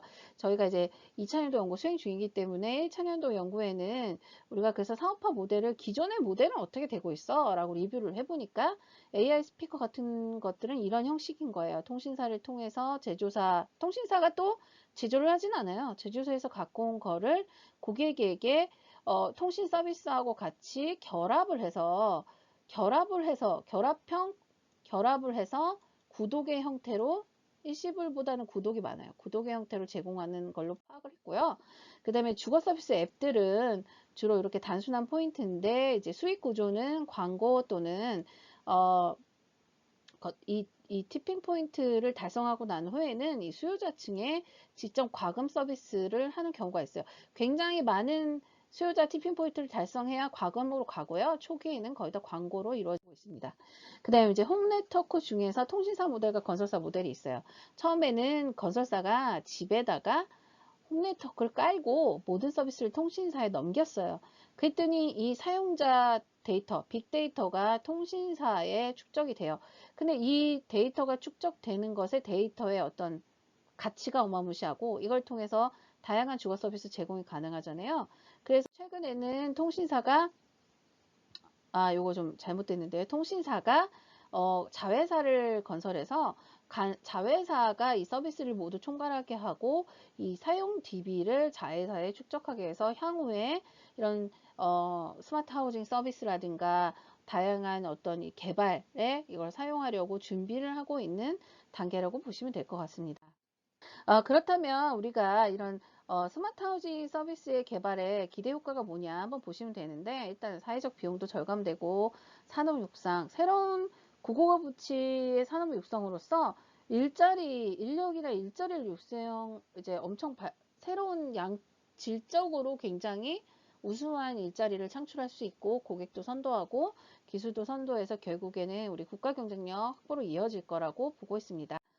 마지막으로 강의 마치기 전에 여러분들께서 우리가 시작하는 새로운 개척 시대에 선도주자다 이런 생각으로 항상 열린 마음으로 기술을 접하시고 새로운 아이디어를 많이 발굴하셔서 진짜 하시는 일이 다 잘 되시기를 바라겠습니다. 감사합니다.